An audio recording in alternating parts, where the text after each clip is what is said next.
महाभारत के इस महायुद्ध में एक ऐसा योद्धा भी था जो केवल 3 बाणों से पूरे युद्ध को पल भर में समाप्त कर सकता था। वह थे बर्बरीक, जो भीम और हिडिंबा के नाती थे। उनकी शक्ति और शौर्य इतने अद्वितीय थे कि स्वयं भगवान श्री कृष्ण भी उनसे चिंतित हो गए थे। ऐसा योद्धा जो एक ओर कौरवों को विजय दिला सकता था और दूसरी ओर पांडवों का अंत कर सकता था। बर्बरीक का फैसला था कि वह केवल हारते हुए पक्ष का साथ देगा। लेकिन यदि बर्बरीक ने कौरवों का साथ दिया होता तो क्या महाभारत का परिणाम अलग होता? आखिर क्यों भगवान श्री कृष्ण ने स्वयं बर्बरीक को युद्ध में भाग लेने से रोका? बर्बरीक को 3 बाणधारी, शीश के दानी और हारे का सहारा के रूप में भी जाना जाता है। खाटू श्याम के नाम से प्रसिद्ध इस महायोद्धा की कथा क्या है? श्री कृष्ण ने उन्हें महाशक्तिशाली योद्धा की उपाधि क्यों दी, जो उस समय किसी अन्य के पास नहीं थी? बर्बरीक घटोत्कच और मोरवी के पुत्र थे।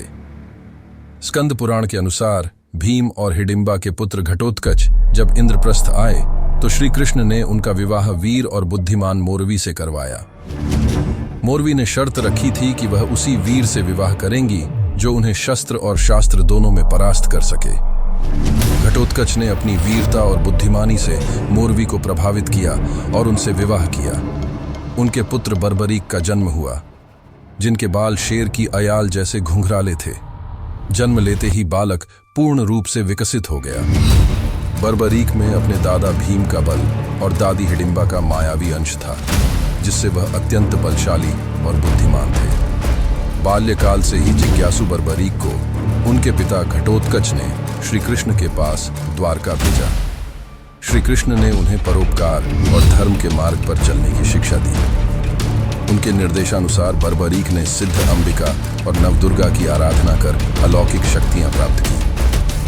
मां भगवती ने उन्हें 3 अद्वितीय बाण प्रदान किए, जिनसे वह तीनों लोकों को जीत सकते थे। इन बाणों की शक्ति अद्वितीय थी।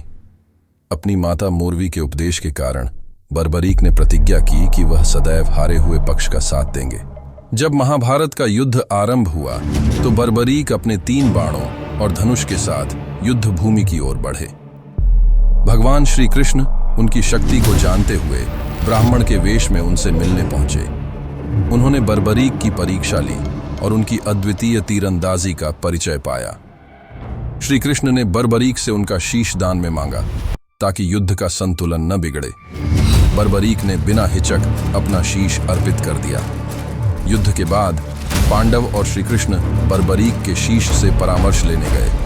बर्बरीक ने कहा कि युद्ध में केवल श्री कृष्ण की नीति और सुदर्शन चक्र ही प्रभावी थे। श्री कृष्ण ने उन्हें आशीर्वाद दिया कि कलयुग में वह श्याम के नाम से पूजित होंगे। बर्बरीक का शीश कालांतर में राजस्थान के खाटू गांव में प्रकट हुआ, जहां उनका मंदिर स्थापित हुआ। आज खाटू श्याम बाबा के रूप में बर्बरीक लाखों भक्तों के दुख दूर करते हैं। उनकी यह अद्वितीय कथा प्रेरणा देती है कि परोपकार और धर्म के लिए किया गया त्याग सदा अमर रहता है।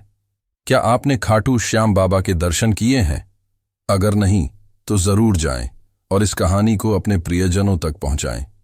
वीडियो पसंद आया तो लाइक करें और चैनल को सब्सक्राइब करना न भूलें।